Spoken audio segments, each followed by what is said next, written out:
ನಮ್ಮನ್ನೇ ನಾವು ಒಂದು ದಿನ ನಾಶ ಮಾಡಿಕೊಳ್ಳುವಂತಹ ಸಂದರ್ಭ ಬರುತ್ತೆ. ಅದಾಗಬಾರದು. ಹಾಗಾದರೆ ಒಳಗಿರುವಂತಹ ದುಷ್ಟಶಕ್ತಿಗಳನ್ನು ನರಸಿಂಹದೇವರು ಉಗ್ರರಾಗಿ ನಾಶ ಮಾಡಬೇಕು. ತಕ್ಕ ಮಟ್ಟಿಗೆ ನಮ್ಮ ಯೋಗ್ಯತೆಗೆ ತಕ್ಕಂತಹ ಉಗ್ರತೆಯನ್ನು ನಮಗೂ ಕೊಟ್ಟು ದುಷ್ಟರನ್ನು ದೂರ ಇಡುವಂತೆ ಅನುಗ್ರಹ ಮಾಡಬೇಕು. ಶ್ರೀಮದ್ ಭಾಗವತದಲ್ಲಿ ಏಕಾದಶ ಸ್ಕಂಧದಲ್ಲಿ 24 ಗುರುಗಳ ಬಗ್ಗೆ ಹೇಳುವಾಗ ಅಗ್ನಿಯಂತಹ ವ್ಯಕ್ತಿತ್ವ ಇರಬೇಕು ಅಂತ. ದುಷ್ಟರು ಹತ್ತಿರ ಬರಬಾರದು.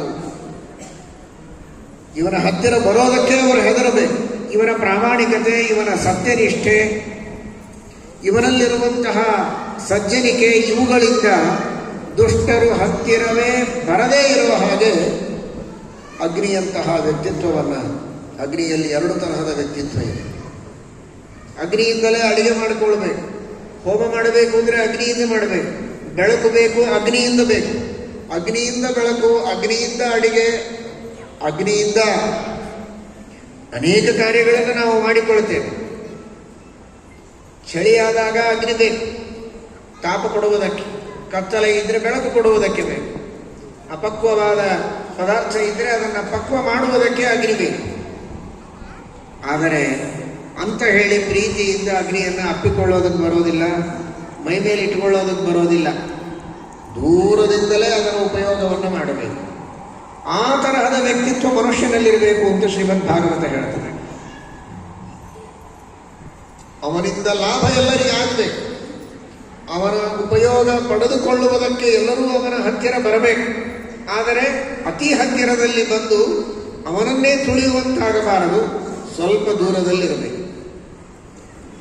ಜ್ವಲಿತಂನ ಹಿರಣ್ಯರೇತ ಸಂಚಯಮಾಸ್ಕಂದತಿ ಭಸ್ಮನಾಂಜನ ಅಭಿಭೂತಿ ಭಯಾದ ಅಸೂನತ ಸುಖಮುಚ್ಛಂತಿ ನ ಧಾಮಮಾನಿನಃ. ಭಾರವಿ ಹೇಳ್ತಾನೆ,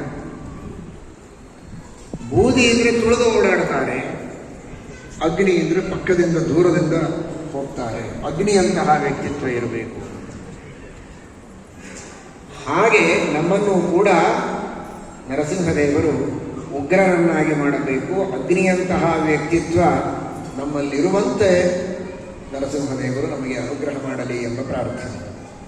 ಉಗ್ರ ಲಕ್ಷ್ಮೀ ನೃಸಿಂಹತ್ವಂ ಉಗ್ರೈನ ಪ್ರೇರಕಾನ್ ಪ್ರತಿ ಉಗ್ರೋಭವ ಕುರುಷ್ವೋಗ್ರಂ ಮಾಮಪ್ಯುಗ್ರಾನ್ ಅರೀನ್ ಪ್ರತಿ.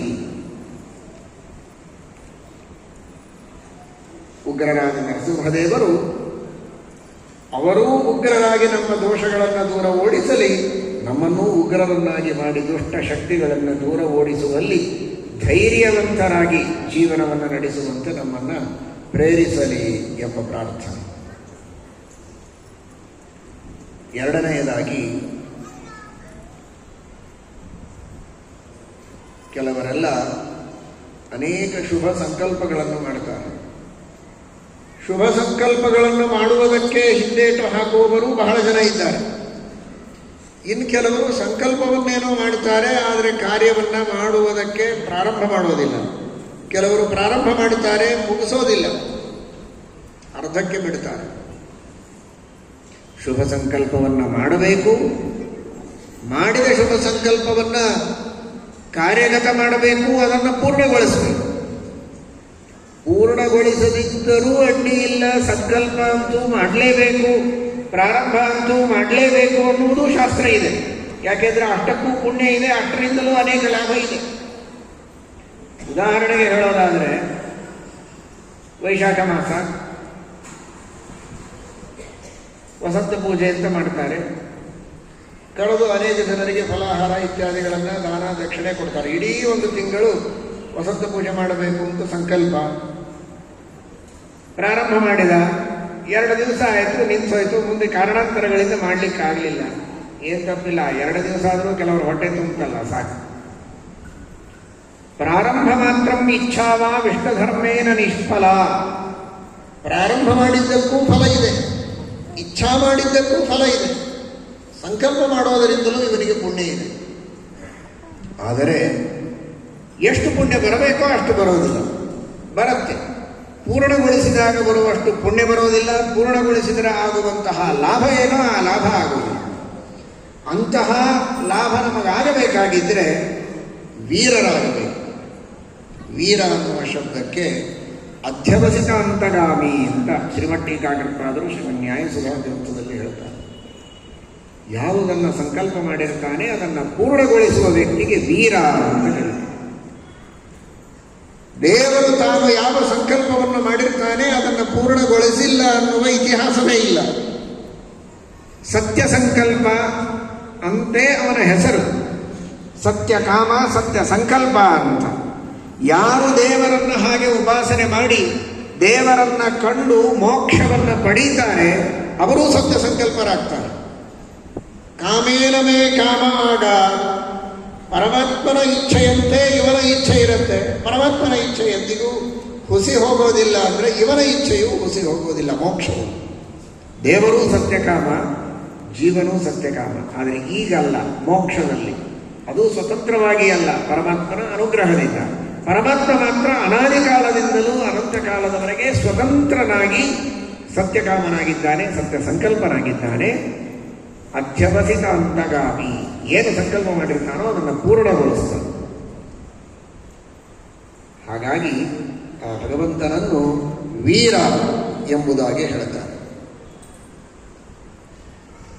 ನರಸಿಂಹದೇವರಿಗೆ ನಾವೆಲ್ಲ ಅದನ್ನು ಬೇಡಿಕೊಳ್ಳಬೇಕು.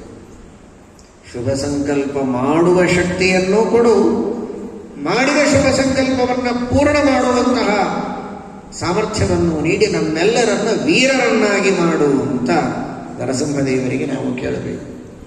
ವೀರಮ್ಮಾಂ ಕುರು ವೀರೇಶ, ವೀರಲಕ್ಷ್ಮೀ ನರಸಿಂಹತ್ವಂ ಬ್ರಹ್ಮ ವಾಯುವಾದಿ ವೀರವನ್ ವೀರಮ್ಮಾಂ ಕುರು ವೀರೇಶ ಸರ್ವಕಾರ್ಯೇಷು ಸರ್ವದಾ. ಎಲ್ಲ ಸತ್ಕಾರ್ಯಗಳಲ್ಲಿ ನಾವು ವೀರರಾಗುವಂತೆ ಮಾಡುವುದು.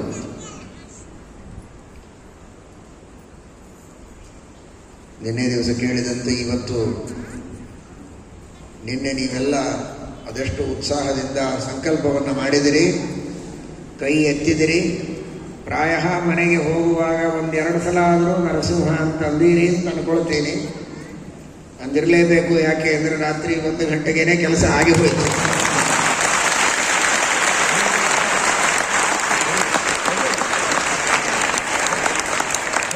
ಸಂಕಲ್ಪ ಮಾಡಿದ್ದನ್ನು ನರಸಿಂಹದೇವರು ಪೂರ್ಣ ಮಾಡುತ್ತಾರೆ ಎನ್ನುವುದಕ್ಕೆ ಇನ್ನೇನು ಸಾಕ್ಷಿ ಬೇಕು.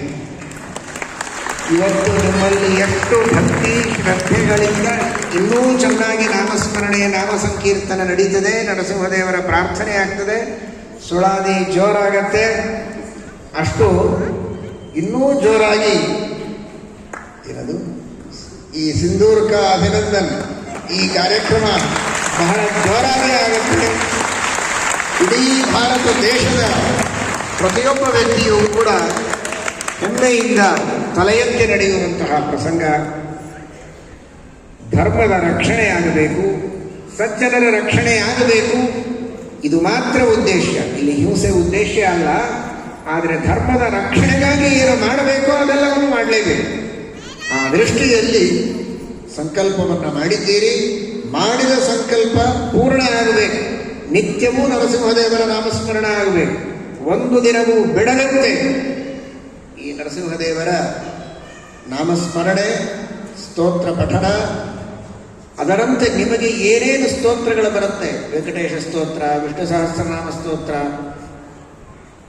ದುರ್ಗಾ ಸುಳಾದಿ, ದುರ್ಗೆಯ ಸ್ತೋತ್ರ, ರುದ್ರದೇವರ ಸ್ತೋತ್ರ, ಗಣಪತಿ, ಎಲ್ಲ ದೇವತೆಗಳು, ಸರ್ವರಲ್ಲಿ ಅಂತರ್ಯಾಮಿಯಾದ ಮುಖ್ಯಪ್ರಾಣದೇವರಲ್ಲಿ ಅಂತರ್ಯಾಮಿಯಾದ ನರಸಿಂಹ, ರಾಮ, ಕೃಷ್ಣ ಎಲ್ಲರನ್ನೂ ಪ್ರಾರ್ಥನೆ ಮಾಡಿ ಒಂದೇ ಒಂದು ಪ್ರಾರ್ಥನೆ, ಧರ್ಮದ ರಕ್ಷಣೆಯಾಗಬೇಕು, ಸನಾತನ ಧರ್ಮದ ರಕ್ಷಣೆಯಾಗಬೇಕು. ನಮ್ಮ ಎಲ್ಲ ಭಾರತೀಯರು ಕೂಡ ನಿರ್ಭೀತರಾಗಿ ನಮ್ಮ ದೇಶದಲ್ಲಿ ನಮ್ಮ ಧರ್ಮವನ್ನು ಚೆನ್ನಾಗಿ ಆಚರಣೆಯನ್ನು ಮಾಡುತ್ತಾ ಭಯ ಇಲ್ಲದಂತೆ ಆನಂದವಾಗಿರಬೇಕು, ಎಲ್ಲರೂ ಸುಖವಾಗಿರಬೇಕು.